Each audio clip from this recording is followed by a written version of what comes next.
Waalaikumsalam warahmatullahi wabarakatuh. Saudara Faizah. Alhamdulillah, amin. Semoga semua sihat. Boleh dengar? Saya nak test mikrofon dulu. Assalamualaikum, apa khabar semua? Hai, saudara Adari. InsyaAllah saya akan salam dekat Rafizi nanti. Baik.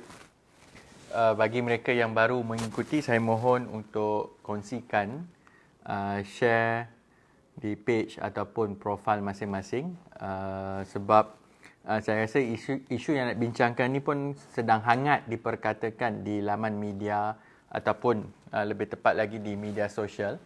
Jadi untuk tengah hari ini, walaupun pagi tadi saya telah buat sidang media, saya merasakan ada keperluan untuk memberi ulasan supaya kawan-kawan ada sedikit panduan dan juga macam mana kita untuk hadapi isu yang tular. Ada 2-3 isu yang viral yang saya rasa elok kita kupas dan fahami dengan lebih mendalam.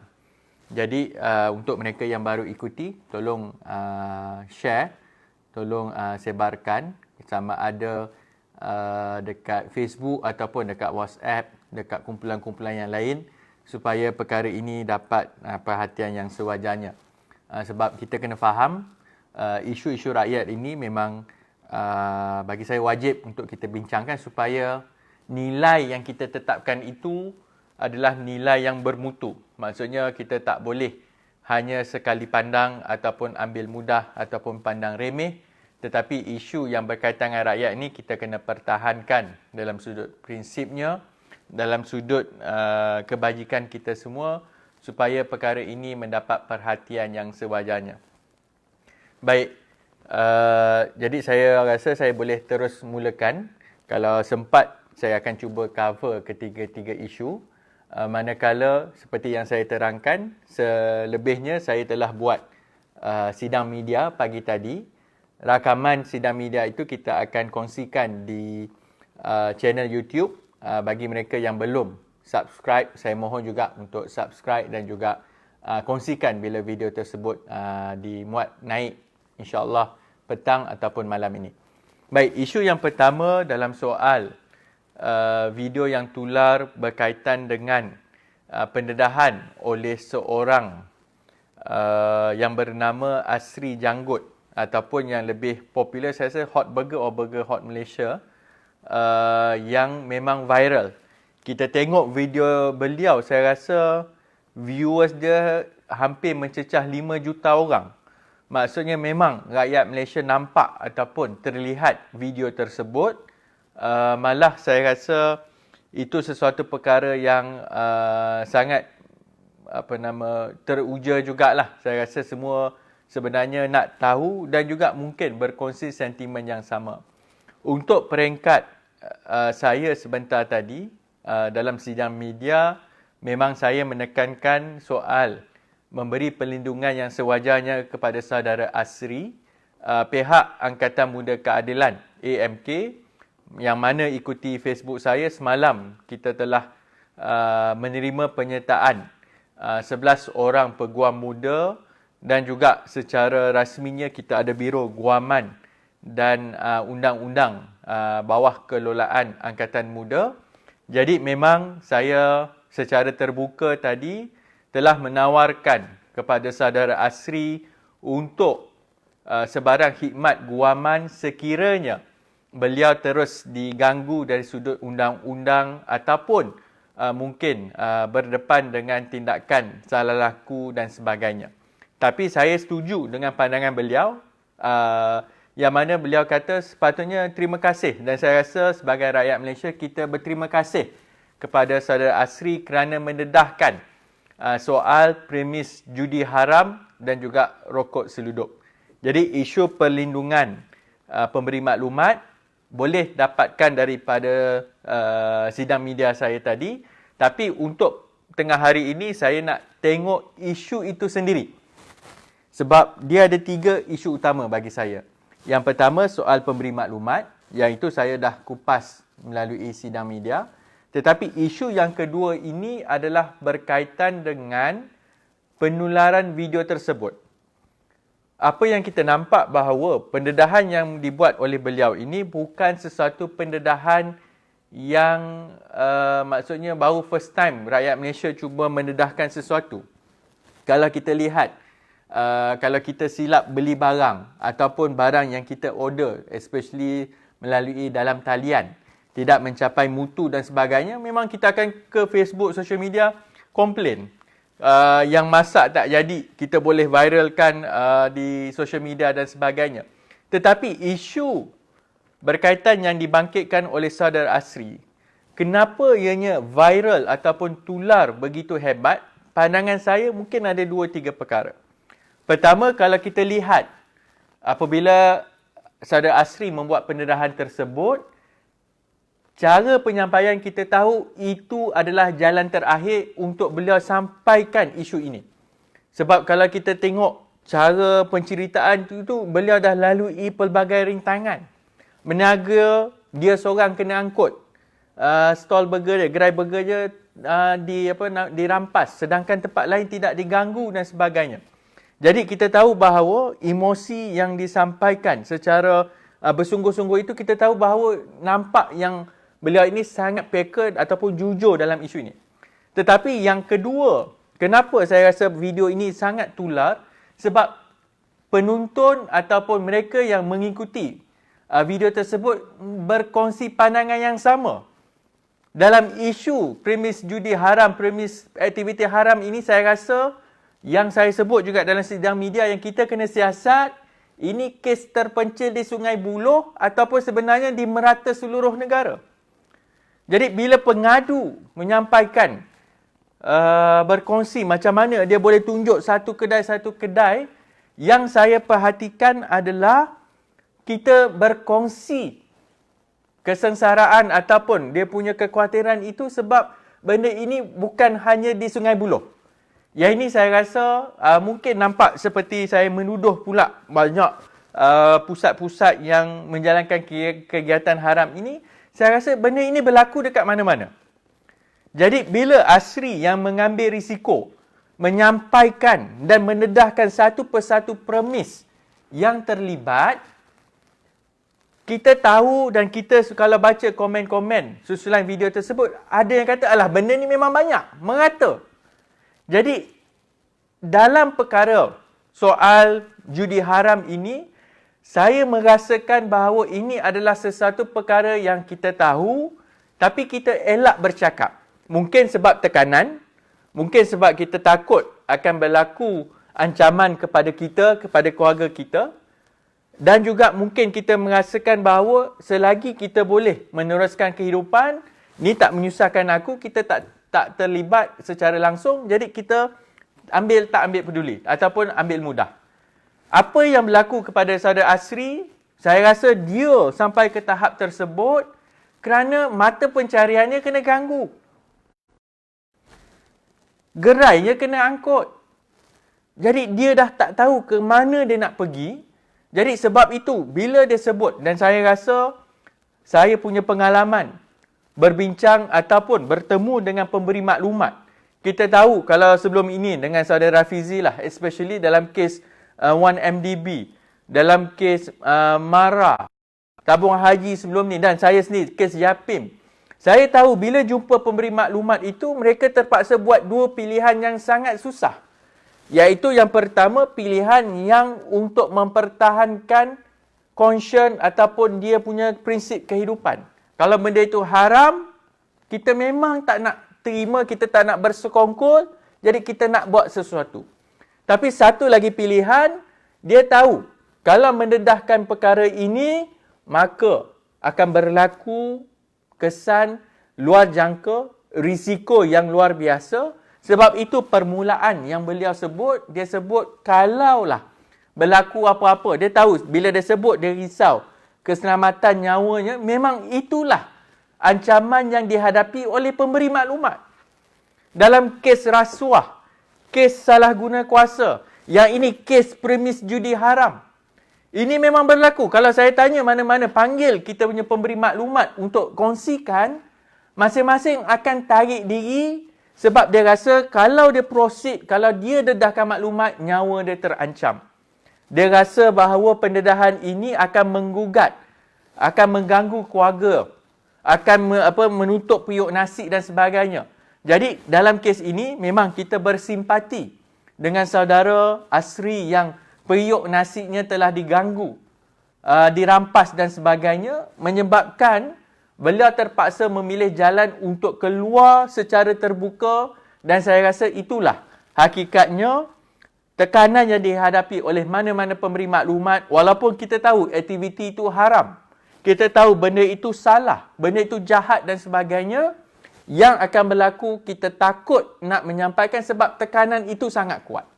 Jadi sebab itu, daripada pihak Angkatan Muda Keadilan, pihak keadilan sendiri, daripada saya secara peribadi, terima kasih saudara Asri kerana mengambil keputusan yang sangat berani untuk bukan sekadar mendedahkan perkara ini, tetapi juga tindakan beliau ini membawa isu soal perjudian haram ini lebih tinggi ataupun lebih menjadi tumpuan masyarakat secara keseluruhan.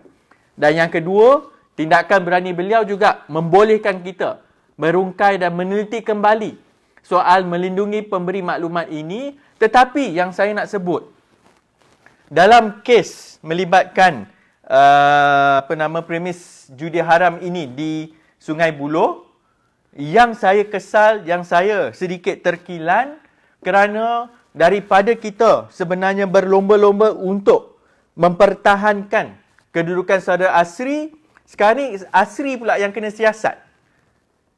Dia pula yang kalau ikut kenyataan daripada pihak polis sendiri, semalam keluar satu kenyataan rasmi, bukan satu kes, dia kena siasat 3 siasatan. 2 kanun kesiasaan, satu lagi di bawah multimedia. Jadi yang ini yang saya rasa sepatutnya tindakan kita ini, kita mempertahankan pemberi maklumat.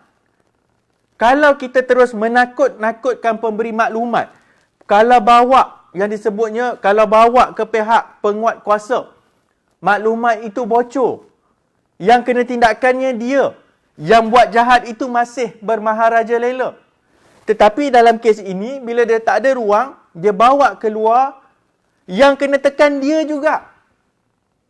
Yang kena tindakan, yang kena siasat sekarang ini pemberi maklumat. Jadi sebab itu, kalau kita sebut, kalau sebelum ini untuk Rafizi dan teman-teman yang bersungguh-sungguh mendedahkan kes rasuah, yang ini sebab kita tahu rasuah ini merosakkan negara. Apabila ratusan juta semua hilang begitu saja, kesannya kepada rakyat kebanyakan.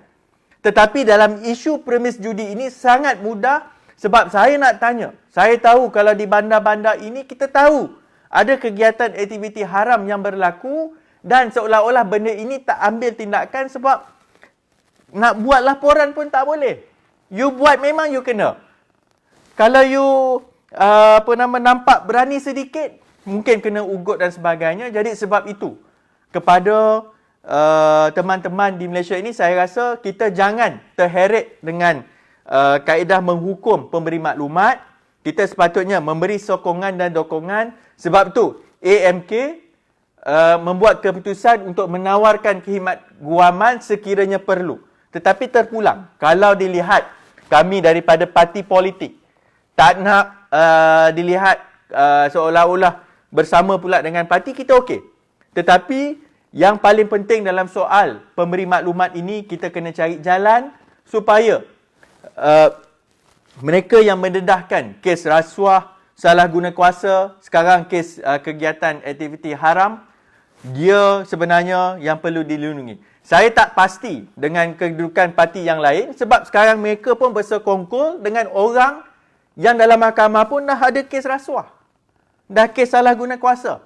Jadi sebab itu, pendirian daripada AMK ini perlu jelas. Kita ada prinsip, kita dalam perjuangan politik ini, kita kena bezakan antara yang jahil, yang sebenarnya yang benar. Walaupun benar itu mungkin diberi tekanan undang-undang, bagi saya kita kena pertahankan.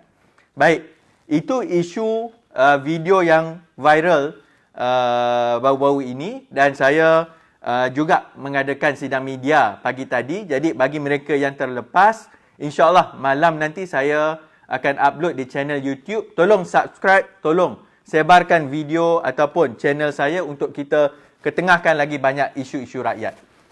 Perkara yang kedua, yang saya terpanggil juga untuk berkongsi dan mengutarakan pandangan ini juga berkaitan dengan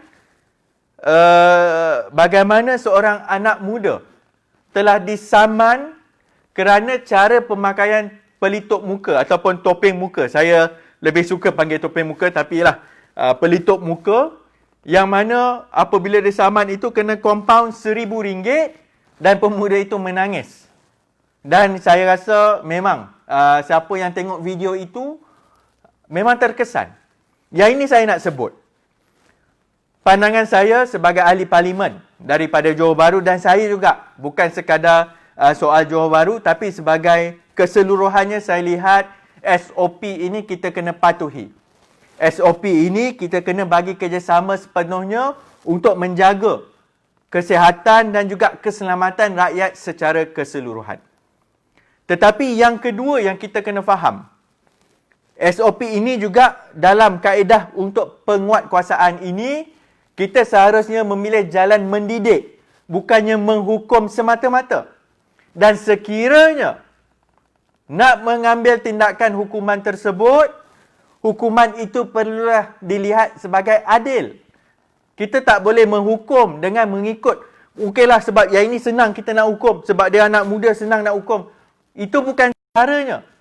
Bila kita sebut menghukum sesuatu kesalahan itu, biarlah berlaku sedikit keadilan. Paling kurang pun berlaku sedikit keadilan itu, sebab undang-undang yang kita buat, contohnya dalam cerita SOP ini undang-undang yang terlibat secara bersekali dengan akta penyakit berjangkit dan sebagainya. Malah kalau dari segi pandangan undang-undang, ada yang mengatakan benda itu belum digazetkan lagi. Tapi ada dua sudut. Saya tahu kalau sebut soal nak membela mereka yang dihukum, akan kata oh ini keadilan ni asyik nak yang kena hukum, habis selama ni entah ke mana dan sebagainya. Memang yang kita kena tengok, apabila ada mereka yang ditindas, apabila ada mereka yang diambil tindakan yang tidak wajar, kita kena perbaiki. Kalau kita tahu SOP itu memang merupakan satu keperluan, kaedah pelaksanaan itu biarlah adil dan juga membantu rakyat itu sendiri. Perkara yang paling mudah kita tengok dalam isu kompaun yang dikenakan RM1,000. Orang yang keluar daripada kuarantin rumah yang menyebabkan ataupun yang berdegil hukuman apa yang kita kata kena duduk di rumah 14 hari ataupun 2 minggu sebelum ini, dia keluar membahayakan kesihatan semua orang. Kompaun yang dikenakan berapa? RM1,000. Malah yang kes positif dan sebagainya, bila kena kompaun, RM1,000. Mereka yang pakai topeng, mungkin dia buka sekejap dan sebagainya, kena hukuman yang sama, RM1,000. Bagi saya dalam soal keadilan ini, soal untuk kita memastikan orang pakai penutup muka ini, biarlah hukuman itu nampak adil. Kalau kena dalam soal melanggar syarat kuarantin, bagi saya itu kesalahan yang besar. Tetapi untuk mengajar kita semua menjaga penjarakan sosial pakai pelitup muka, takkanlah hukuman itu sama berat dengan orang yang langgar kuarantin. Mana keadilannya? Yang kedua, dalam soal kita nak berlaku adil, kalau kita lihat, ada orang yang terlepas begitu saja, betul. Lepas ni dia akan bandingkan gambar dan sebagainya, dan definisi itu pun banyak. Ada yang kata kalau duduk jarak bergambar, tak pakai pelitup muka, itu memang itu adalah penjarakan sosial. Tetapi yang berlaku, ada orang politik, majlis politik di Sabah dan sebagainya, bergambar berapat-apat, tak pakai pelitup muka, tak kena apa-apa.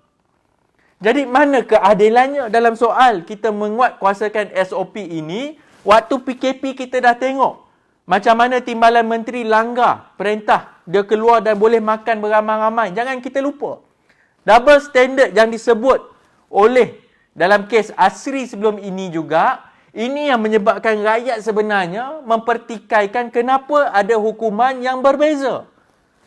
Orang biasa kena hukum macam-macam. Pemberi maklumat kena tekan. Dalam isu pemakaian pelitup muka, anak muda yang tak tahu apa-apa, yang tak ada networking, yang hanya menaiki LRT dan sebagainya, berlaku kesilapan, terus hukum dia sama macam orang langgar kuarantin. Dan yang ketiga yang saya rasa soal berlaku keadilan ini, memang kita nak mendidik. Dalam soal memakai pelitup muka, bagi saya, pandangan saya, bila kita buat sesuatu akta ini, kita tahu ada kesalahan besar, kesalahan kecil. Dan seeloknya, mulalah dengan satu amaran yang lebih nampak setimpal. RM1,000 untuk menteri itu tinggi, bagi dia mungkin kecil. RM1,000 untuk anak muda di luar sana itu tinggi sangat. Silat-silat itulah dia punya hasil pendapatan daripada Foodpanda. Dia kutip dari segi pendapatan dia, gaji dan sebagainya. Yang ini RM1,000 ni nilai dia besar. Bagi saya, bukannya saya nak kata kita tak patut SOP. SOP itu kena buat.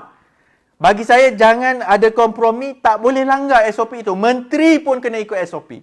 Tapi dalam isu ini, dalam soal hukuman, biarlah ada peringkatnya. Bagi saya, dalam isu pemakaian topeng ini, itu adalah perkara yang sebenarnya kesalahan yang boleh bagi dianggap kecil berbanding dengan yang langgar kuarantin. Kalau boleh, sebagai contoh yang kena review balik. Yang ini saya minta tolong share, sampaikan. Supaya kerajaan sekarang ni memang dia kena viral baru dia nak buat kerja. Bila ada viral, baru sebenarnya akan ambil tindakan. Baru nak sergah, baru nak serbu dan sebagainya. Dalam isu ini, bagi saya pemakaian pelitup muka ini, kesalahan pertama kena RM200. RM200 itu pun saya rasa akan mengajar rakyat biasa. Tinggi RM200 tu. Kalau mungkin untuk menteri RM200 tu memang dia tak rasa lah. Sebab itu dia nak kena RM1,000 baru dia rasa nampak. Itu satu hukuman. Kita tahu compound tak bayar parking untuk majlis pun RM50. Dan itu pun kita rasa beban dan memang ada yang langgar dan tak langgar. Tetapi dalam isu pemakaian pelitup muka ini, bermula dengan satu peringkat. Mungkin kalau tinggi, rendah sangat RM200 itu pun dah cukup tinggi. Tetapi sekiranya dilanggar berkali-kali, nak kena RM1,000, RM5,000 pun tak ada masalah. Bagi saya, itu memang kesilapan rakyat yang tak faham bahasa. Tetapi dalam isu ini, yang kita nampak, yang saya rasa kena adili dengan sebaik-baiknya, kita tahu. Contohnya, ada yang sebut ni, Menteri Hisap Vape. Dalam Parlimen. Bukannya dalam bangunan, dalam Dewan Parlimen. Boleh hisap vape. Yelah, mungkin dia ketagih. Dia kata ada habit baru. Maksudnya ada dia punya perangai baru. Nak sedut rokok elektronik tu. Yang ini, kalau kita lihat dia kena compound berapa pun, tak ada siapa yang tahu. Tak tahu macam mana dia boleh kena compound, berapa banyak dia bayar. Kalau rakyat tahu, cuba buat perbandingan. Macam mana hukuman kepada rakyat biasa ini sangat luar biasa. Tapi bila kena kepala menteri, minta maaf. Ini adalah tabiat baru, tak boleh nak kawal. Habis rakyat ni ada tabiat selama ni kita tak payah pakai pelitup muka. Sekarang ni kita baru nak ubah sikap tersebut. Jadi janganlah hukum budak itu sampai RM1,000. Jadi yang ini yang bagi saya memang. Sebab itu saya kena buat ulasan tengah hari ini untuk supaya kita semua ni bersuara. Jangan biar kalau perkara itu kita rasa tidak adil, kena tegur. Sebab itu bagi saya kita kena set ataupun tetapkan satu nilai standard yang lebih sempurna, yang lebih baik. Dalam isu SOP pemakaian topeng, saya sebut 3 perkara tadi. Satu, kita kena beza antara kesalahan sepanjang SOP ini. Langgar kuarantin takkanlah sama compound dengan mereka yang tak pakai pelitup muka.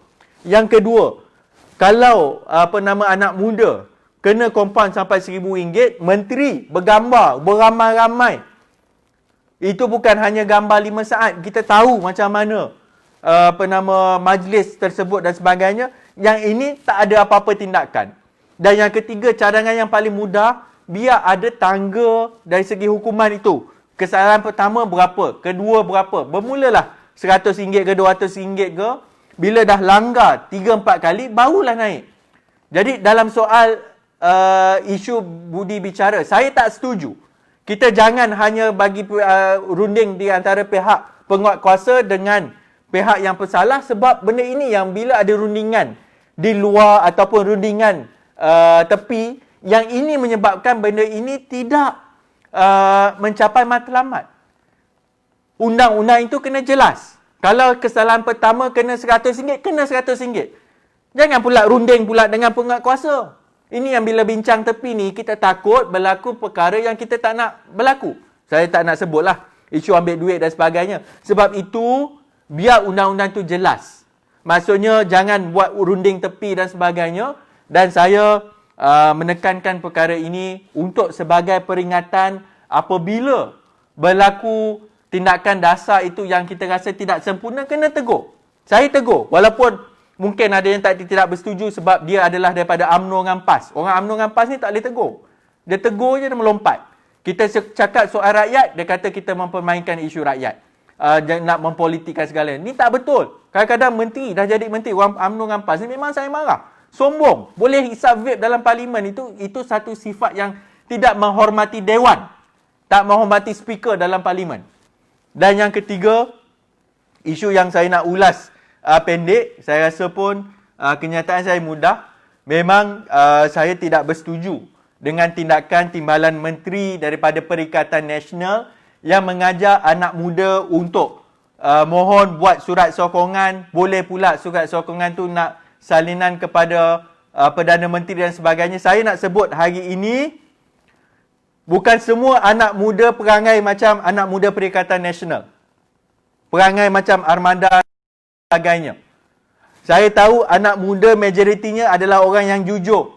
Orang yang bekerja keras. Orang yang sebenarnya sanggup buat Grab Food, buat Food Panda dan sebagainya, sebab mereka ini seorang yang betul-betul jaga kejujuran itu. Bukan semua anak muda nak cari jalan pintas. Yang nak menggunakan networking dan sebagainya. Yang ini yang saya nak sebut, tindakan timbalan menteri itu bukan hanya sekadar isu dalaman pemilihan parti mereka, tapi yang ini tindakan timbalan menteri tersebut mencemar pandangan orang kepada anak muda. Saya tak setuju. Saya tahu sahabat-sahabat kita, anak muda yang mengikuti live ini, kita semua tolak rasuah. Kita semua tolak mereka yang menggunakan network, menggunakan kroni dan sebagainya. Kita tak setuju.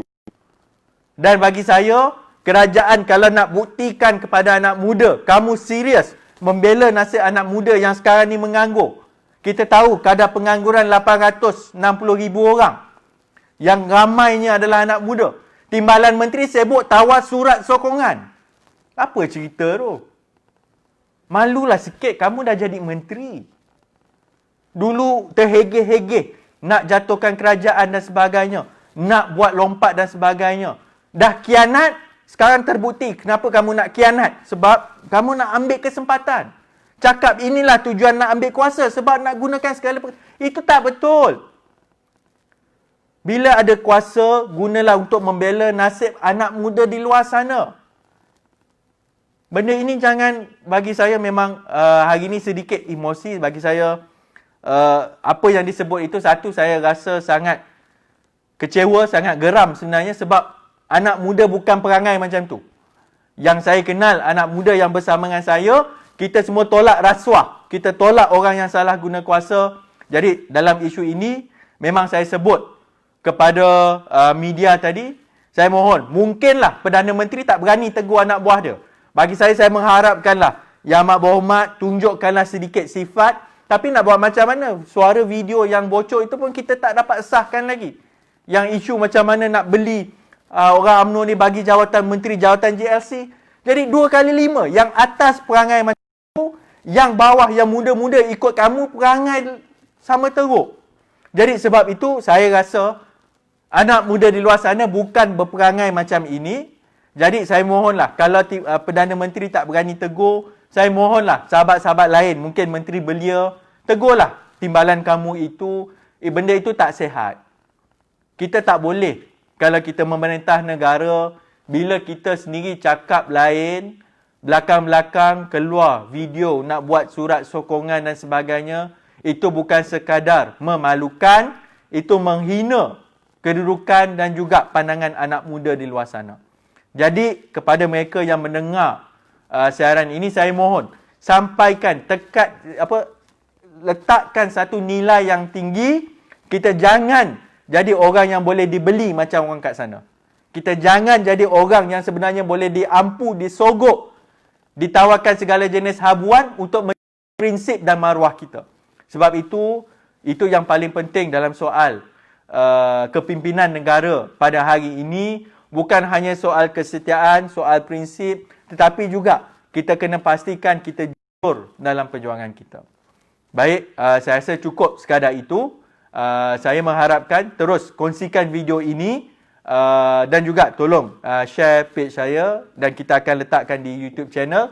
Tolong subscribe channel YouTube supaya lebih ramai apabila kawan-kawan subscribe, kawan-kawan kepada kawan-kawan, iaitu kawan-kawan kalian juga akan dapat notification dan sebagainya. Itulah yang paling penting. Mohon semoga rakyat biasa seperti kita semua ini terus terbela. Apabila berlaku kezaliman, bila berlaku penindasan, bila berlaku kecurangan, kita kena tegur. Bila berlaku salah guna kuasa, kita kena bangkit, pertahankan mereka yang terus ditindas dan ditekan. Jadi saya doakan yang terbaik untuk saudara Asri untuk menghadapi tekanan ini. Kita bersedia untuk membantu apa yang sepatutnya. Dalam isu SOP tadi, saya rasa sangat jelas. Kerajaan tengok balik supaya hukuman itu lebih adil dan juga lebih setimpal. Dan akhir sekali, kamu dah pegang jawatan, dah jadi timbalan menteri, jadi menteri. Jangan salah gunakan kuasa kamu secara terang-terangan. Malu dekat anak muda dekat luar sana. Sekian. Terima kasih. Assalamualaikum warahmatullahi wabarakatuh.